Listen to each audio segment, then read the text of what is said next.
Hi everyone, welcome back to my channel ఇక్కడ ఎలా with Gautam. ఇక్కడ స్టూడెంట్స్ ఎలాంటి పార్ట్ టైం జాబ్స్ చేస్తారు లేదా ఎలా సర్వైవ్ అవుతారు అనే సిరీస్లో సెకండ్ ఎపిసోడ్ ఇది.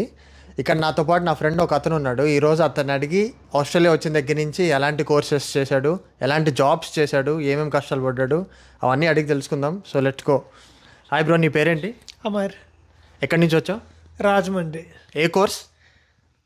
IT, masters in IT. Masters of IT చేసావు. ఏ యూనివర్సిటీ జాయిన్ అయ్యావు? లాట్రో. ఏ ఇయర్లో బ్రో వచ్చింది? 2018. మన ఇద్దరు కలిసాక వచ్చాం. ఈ మధ్య షార్ట్ టర్మ్ మెమరీ లాస్ వచ్చింది అమ్మా. సరే, ఈరోజు మా ఇంటికి వచ్చావు కాబట్టి నా వీడియోలో నేను నిన్ను కొన్ని క్వశ్చన్స్ అడుగుదాం అనుకుంటున్నా. చెప్పు. నువ్వు ఆస్ట్రేలియా వచ్చిన తర్వాత ఫస్ట్ పార్ట్ టైం జాబ్ ఎప్పుడు చేసావు? ఎన్ని రోజులు పట్టింది జాబ్ రావడానికి?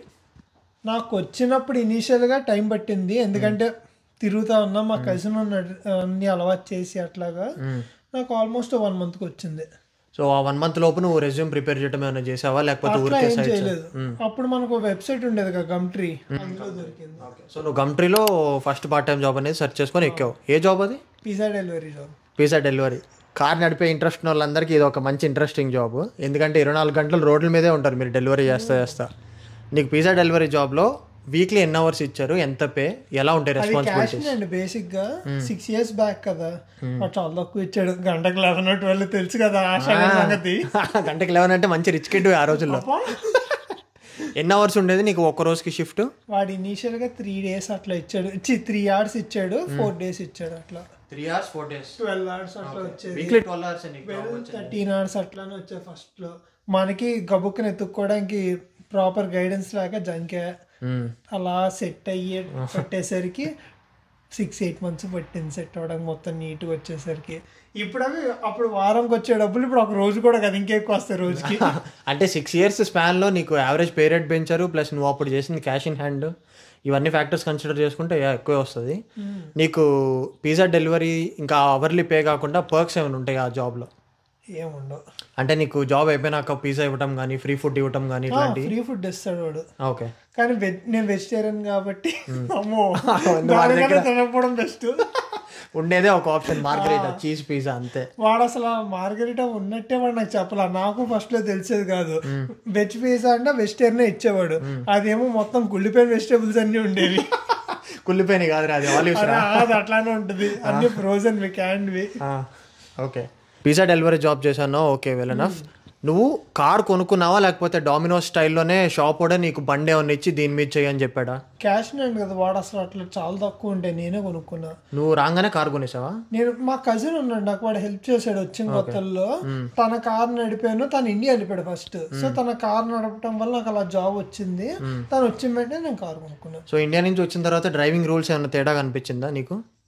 అంటే రూల్స్ మనం కరెక్ట్గా ఫాలో అయితే ఇంత ఈజీ అని అనిపించింది. పైగా మనంత ట్రాఫిక్ ఇక్కడ ఉండదు కాబట్టి ఇక్కడ ఈజీ. ఎన్ని రోజులు పట్టింది నీకు కార్ పర్ఫెక్ట్గా నేర్చుకొని జాబ్లో ఇబ్బంది లేకుండా నడపడానికి? నాకు పర్ఫెక్ట్ అయినంత వరకు మా కజిన్ నన్ను వదలలేదు, తను చాలా బాగా ఇచ్చేసాడు. 2 weeks పట్టింది మొత్తం అంతా. నేను స్టార్ట్ చేసిన ఫ్రీ వీల్తో స్టార్ట్ చేసా, ఆ తర్వాత మామూలు దాంట్లోకి వెళ్ళా. ఎక్కడమే 100 speed హైవేలో ఎక్కేసావా?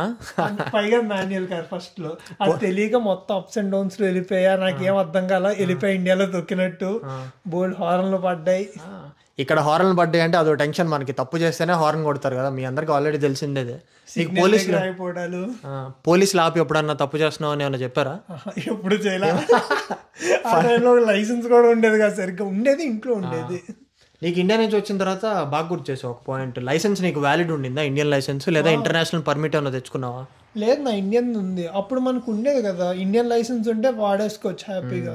నాది more than 3 years old, so నేను తెచ్చుకున్నాను. ఓకే. ఇప్పుడు కూడా కొత్తగా వచ్చే స్టూడెంట్స్ అందరికీ కూడా ఒక ఇంపార్టెంట్ పాయింట్, మీరు ఇండియన్ లైసెన్స్ వస్తుంటే ఫస్ట్ 6 months మీరు Victoria and New South Wales అంటే సిడ్నీ అండ్ మెల్బర్న్లో ఇండియన్ లైసెన్స్తో నడుపుకోవచ్చు వచ్చిన 6 monthsకి. మిగతా స్టేట్స్లో రూల్స్ కొంచెం వేరే ఉంటాయి. State government road transport website open చేసి చూసుకోవచ్చు. ఆ వెబ్సైట్ లింక్స్ అన్నీ కూడా కింద డిస్క్రిప్షన్లో ఉంటాయి. So please go ahead. And coming to the next question bro, నీకు స్టార్టింగ్లో పిజ్జా జాబ్లో నీకు వచ్చిన డబ్బులతో ఎక్స్పెన్సెస్ అన్నీ మేనేజ్ చేసుకోగలిగావా? లైక్ ఫుడ్, రెంట్, బిల్స్ ఇట్లాంటివన్నీ. వాడు 12 hours అలా ఇచ్చాడు కదా, దాన్ని నేను మార్చుకుని తర్వాత ఇంకా నెమ్మదిగా వేరే దొరికే ఊబర్ ఈట్స్ అవి చేశాను మిగిలిన అవర్స్లో. దానివల్ల నాకు సెట్ అయిపోయింది. సో నువ్వు మొత్తం బేసిక్గా ఫస్ట్లో అన్ని సర్వైవల్ కోసం డెలివరీ జాబ్సే చేసావు. ఆ జాబ్ ఈ జాబ్ కలిపి నువ్వు మేనేజ్ చేసుకోగలిగావు. మళ్ళీ మన అవర్స్ కూడా దాటకూడదు కాబట్టి 20 hours కింద చూసుకుని ఇప్పుడు మారింది మనకు 20 hours. ఓకే. నువ్వు మాస్టర్స్ చేసినంత కాలం నువ్వు ఆ డెలివరీ జాబ్స్ చేసావు. తర్వాత ఎలాంటి జాబ్స్ అనేవి ఎత్తుక్కున్నావు నువ్వు? ఇంకా అప్పుడు నువ్వు ఫుల్ టైం చేసుకోవచ్చు కాబట్టి ఎలాంటి జాబ్స్ ఎత్తుక్కున్నావు మాస్టర్స్ అయిపోయాక? మాస్టర్స్ అసైన్మెంట్ ఒకటి జరిగింది, కోవిడ్ వచ్చింది, లాక్డౌన్. మొత్తం మూసేసారే. అప్పుడు మనకు వర్క్ పర్మిట్ లేవు, ఏం లేవు, ఇంటి నుండి 5 kilometers దూరం వెళ్ళడానికి పర్మిషన్ ఇవ్వలేదు. అప్పుడు ఎలా మేనేజ్ చేసావు? ఇనీషియల్గా రూల్స్ లేవు, కానీ మనకి ఫస్ట్ ఒక లాక్డౌన్ మనకి స్టేజెస్ వచ్చింది కదా మెల్బర్న్లో. ఫస్ట్ స్టేజ్లో ఏం చేయలా, ఎందుకంటే ఓన్లీ అప్పుడు పిజ్జా షాప్లో చేసాం, ఇంకెక్కడ చేయలా. ఓన్లీ బిల్స్ వరకే ఉన్నావు కొన్ని మంత్స్. ఒక టీఆర్ కూడా అప్పుడు మనకి చాలా నాళ్ళు పట్టింది, 4 months బ్రిడ్జింగ్, అదే ఫస్ట్ టైం మనకి. సో అది వచ్చేసరికి ఇంకా సెట్ అయింది. అది అయ్యాక నాకు ఇంకా మెయిన్ జాబ్ రాలా. సో ఇనీషియల్గా వేరే హౌస్లోకి వెళ్ళా. ఓకే. ఆ వేరే హౌస్ జాబ్స్ నీకు ఎలా వచ్చింది? ఏదైనా కన్సల్టెన్సీకి వెళ్ళి నీ రెజ్యూమ్ ఇచ్చావా? నువ్వు ఆన్లైన్లో అప్లై చేసావా? డోర్ టు డోర్ తిరిగి రెజ్యూమ్ అప్లై చేసావా? ఎలా? మన వాళ్ళే చెప్పారు, చరణ్ ముఖేష్ రిఫరెన్స్. నేను ఇంతకు ముందు వీడియోలో కూడా చెప్పా, ఇక్కడ లోకల్ జాబ్ మార్కెట్స్లో రిఫరెన్స్ అనేది చాలా స్ట్రాంగ్ పాయింట్. అది ఎవరైనా రిఫర్ చేస్తే ఇంకా ఈజీగా ఎక్కొచ్చు జాబ్. ఇక్కడ అండ్ వన్స్ అగైన్ ఇంకొక పాయింట్ ఏంటంటే, వేర్ హౌస్ అంటే జస్ట్ గొడి చాకరీ ఏమి ఉండదు. దానికి కూడా మీకు ట్రైనింగ్ ఇస్తారు. ఎంతవరకు మీకు రెస్పాన్సిబిలిటీస్ అయితే అసైన్ చేస్తారో అంతవరకే చేయాలి. ఎక్స్ట్రా చేసినా ఒప్పుకోరు. చాలా నీట్గా ప్రొఫెషనల్గా ఉంటుంది. ఏం వేర్ హౌస్ బ్రో అది? ఏమేమి చేసావు నువ్వు అక్కడ? నాది మొత్తం ఐటీ హార్డ్వేర్ అన్నీ ఉంటాయి. ఆస్ట్రేలియాకి వచ్చే సగం ప్రోడక్ట్స్ అక్కడి నుంచి వస్తాయి. ఆర్ట్ నుంచి షాప్స్కి వెళ్తాయి. పెన్ డ్రైవ్స్, కీబోర్డ్స్ అన్ని ఎలక్ట్రానిక్స్వే. ఇది పిక్ ప్యాకర్ నాది. సో మొత్తం ఒక షాపింగ్ కార్ట్లలోనే ఉంటుంది. మొత్తం ఒక ట్రాలీ ఇస్తారు, షీట్ ఉంటుంది, ఐటమ్ తీసుకెళ్ళి ఆ ట్రాలీలో పెట్టి పెట్టడమే. అంతా నడక ఎక్కువ, అసలు heavy. Warehouse complete opposite. మన వేర్ హౌస్ అంటే ఎక్కువ పని అలా ఉంటుంది అంటారు కదా, మా దాంట్లో ఎక్కువ అమ్మాయిలు ఉంటారు. అంటే అంత సెన్సిటివ్ జాబ్ అనమాట. అయితే అంత గుడ్డు చాకరీ ఉండదు, నార్మల్ ఉంటుంది. అమ్మాయిలు కూడా చేయగలిగే జాబ్ ఉంటుంది. ఓకే. సో ఐటీ హార్డ్వేర్ అన్నావు కదా. సో ఆర్డర్స్ మీకు వస్తే మీరు అది ప్యాక్ చేసి, లేదా మీరు అది పిక్ చేసి ఆ ప్యాకింగ్ డిపార్ట్మెంట్కి ఇస్తారు. వాళ్ళ ఆర్డర్స్ని షిప్ చేస్తారు బయటకు, అంతేనా? అంతే. అంటే యాక్చువల్గా స్టెప్స్ ఉంటాయి. పికింగ్ ఒకటి, ప్యాకింగ్ ఒకటి, డిస్పాచ్ ఒకటి, డెలివరీ, అంటే 4 కింద ఉంటాయి. నేను పికింగ్. ఓకే. అక్కడ వేర్ హౌస్లో ఎంత పే ఇచ్చేవాళ్ళు బ్రో నీకు? అంటే 3 years బ్యాక్ అవర్లీ 28 స్టార్ట్ అయ్యి 30 వరకు వెళ్ళింది. 30కి నేను మానేసాను. అది ఎలా పే చేసేవాళ్ళు? క్యాషా, టీఎఫ్ఎన్నా, ఏబిఎన్నా? టీఎఫ్ఎన్. ఓకే. ఫోర్ట్నైట్లో ఇస్తారు. వేరే రోజులు ఎక్కువ ఫోర్ట్నైటే కదా మనకు ఉండేది, అలానే ఇచ్చారు. ఇంకొక మంచి పాయింట్, వచ్చే స్టూడెంట్స్ అందరూ ఆస్ట్రేలియాలో ల్యాండ్ అవ్వగానే టీఎఫ్ఎన్ నెంబర్కి, ఏబిఎన్ నెంబర్కి అప్లై చేసుకోండి. ఆ నెంబర్స్తో పేస్ట్ చేసుకొని మీకు జాబ్స్ ఇస్తారు. అండ్ వేర్ హౌస్ అయిపోయిన తర్వాత ఇంకెలాంటి జాబ్స్ ఎత్తుక్కున్నావు బ్రో? ఆల్మోస్ట్ ఎన్ని ఇయర్స్ చేసావు వేర్ హౌస్లో? 1.5 year పైన ఇంచుమించు. అంటే కోవిడ్ లాక్డౌన్ అయిపోయేదాకా నువ్వు వేర్ హౌస్లో చేసావు?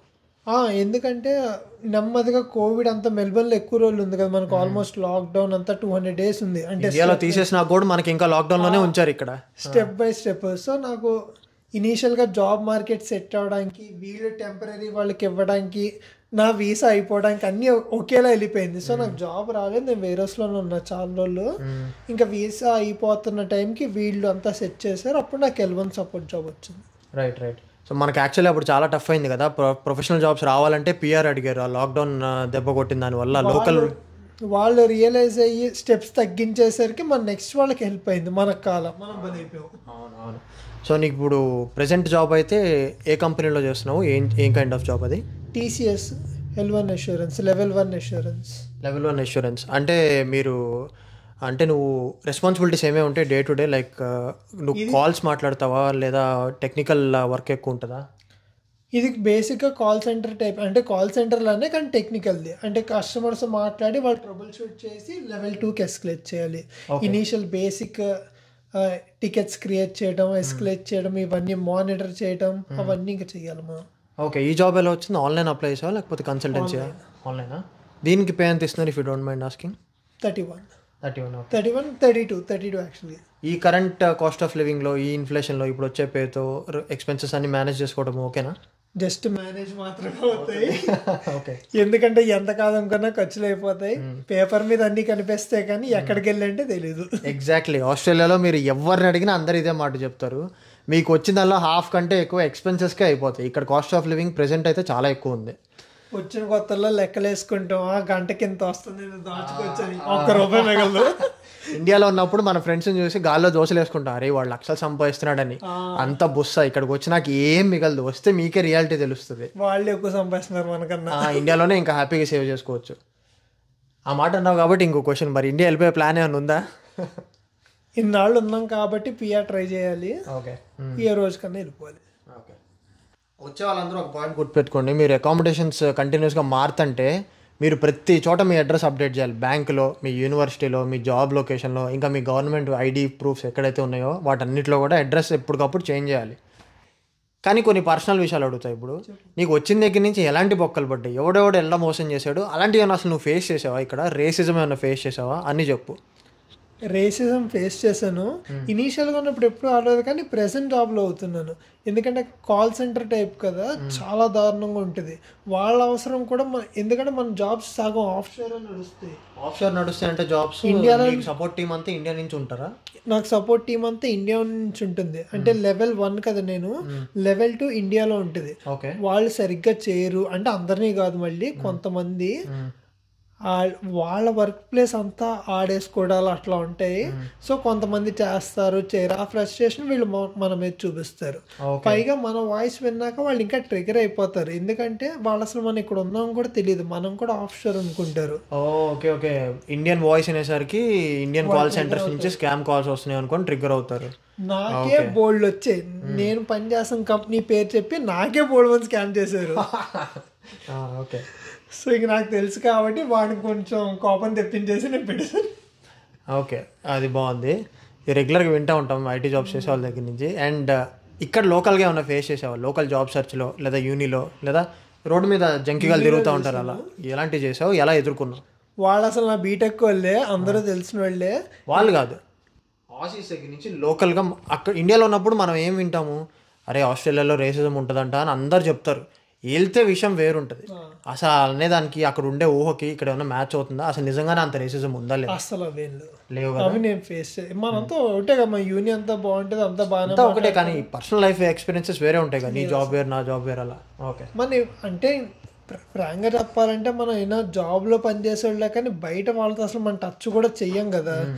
ఏమైనా మహా అయితే నేబర్స్తో మాట్లాడతాం, అది రిలేషన్ బాగుంటాయి, లేదంటే మనం టచ్ చేయం కదా, ఏముండవు. నువ్వు ఇందాక డెలివరీ జాబ్ చేశావు అన్నావు కదా, అది డెలివరీ జాబ్ మనం ఏమి డిన్నర్ టైంకి క్లోజ్ చేసుకొని రాము ఇంటికి. నైట్ 11 దాకా 12 దాకా చేస్తాం ఒక్కొక్కసారి. ఖాళీ ఉండి బోర్ కొడితే చేస్తాం ఒక్కొక్కసారి. అంత నైట్ టైమ్స్ కొన్ని రోడ్స్లో లిటరల్లీ నువ్వు ఒక్కడే ఉంటావు, ఎవడు ఉండడు. అలాంటప్పుడు కూడా భయాలు ఏమైనా ఫేస్ చేసావా, ఏమైనా జరిగినాయా? నేను చేసిన సబబ్స్లో మనకేం కాలే కదా, ఏం ఉండవు కదా ఇక్కడైతే అసలు నార్మల్గా అంత డేంజర్ ఏమి. మనం అసలు అట్లా తిరగం కదా, ఫస్ట్ మనం అక్కడికి వెళ్ళాం, తెలుస్తాయి ప్రతి చోట ఉంటే మనం వెళ్ళాం, సరిపోద్ది అంతే. సో వచ్చిన తర్వాత కొంచెం లొకాలిటీ గురించి తెలుసుకుంటే మనకి ఏ ప్రాబ్లం ఉండదు. అవి చేసేటప్పుడు ఒకటే టిప్, మన నగలన్నీ వేసుకోకుండా ఉంటే బెస్ట్, చైన్ ఇవి కూడా వేసుకోకుండా ఉంటే సరిపోద్ది, వాళ్ళకి మెరవకుండా ఉంటుంది, వాటి చూపు మన మీద పడదు ఫస్ట్. అంతే, ఎగ్జాక్ట్లీ, మంచి పాయింట్.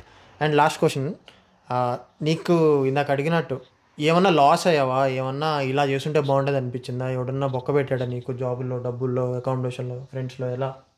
అసలు ఎవరిని నమ్మొద్దు అది అనుకుని వచ్చాను, బీటెక్ ఫ్రెండ్సే కదా అని నమ్మాను, వాళ్ళు నాకు ఓవర్ బొక్కెట్టేశారు. ఊబర్ బొక్క అంటే ఎలా, ఏం జరిగింది కొంచెం క్లియర్గా చెప్పు. ఇండియా వెళ్ళినప్పుడు నా అకౌంట్ తీసుకున్నారు, వాడేమో వాళ్ళ ఫోటోలు, నా ఫోటో దిగమంటే వాడు ఫోటో పెట్టేశాడు కావాలని నా అకౌంట్ పోయేలాగా, కావాలని నాది పోగొట్టేసి వాడు ఉంచుకున్నాడు ఆడ అకౌంట్. అంటే నువ్వు ఇండియా వెళ్ళినప్పుడు నీ అకౌంట్తో ఆ అబ్బాయి డెలివరీ చేసుకుంటా అని తీసుకున్నాడు. ఊబర్ వాడు వెరిఫికేషన్కి అప్పుడప్పుడు ఫోటో తీసి నువ్వేనా కాదా ప్రూవ్ చేయమంటాడు. దానిలో ఆ అబ్బాయి ఫోటో పెట్టుకునేసరికి అకౌంట్ బ్లాక్ అయింది. వాడు అసలు అలా వచ్చినప్పుడు నాకు ఫోన్ చేసి చెప్పాలి, నేను పెట్టేవాడిని. వాడు కావాలని వాడు ఫోటో పెట్టుకుని నా అకౌంట్ కావాలని లాక్ చేస్తాడు. మన ఫ్రెండ్స్ అన్నా సరే బీటెక్ వాళ్ళకి గ్రడ్జ్ ఉంటుంది, కొంతమంది కుళ్ళు ఉంటుంది, పక్కన వాళ్ళు కాకూడదు మనకే ఉండాలని ఇది ఉంటుంది, వాళ్ళు కావాలని చేస్తారు అది. సో ఎంత క్లోజ్ అయినా ఇక్కడికి వచ్చినాక ఎవరు దాన్ని చూసుకోండి, ఎవరు నమ్మొద్దు అంటావు, మీ జాగ్రత్తలో మీరు ఉండండి అంటావు. అంతే, రైట్. మంచి. మన ఫాలోవర్స్ దగ్గర నుంచి నాకు చాలా రిక్వెస్ట్లు వచ్చినాయి, ఆ జాబ్స్ అన్నిటి గురించి కూడా నేను వీడియో చేసి కంపల్సరీ పెడతా. Until then please like, share and subscribe to my channel ఇక్కడలా విత్ గౌతమ్. ఆ గంట మాత్రం కొట్టండి, నోటిఫికేషన్స్ మిస్ అవుతారు, లేదంటే నా కొత్త వీడియో పోస్ట్ చేసినా రాదు. Bye bye.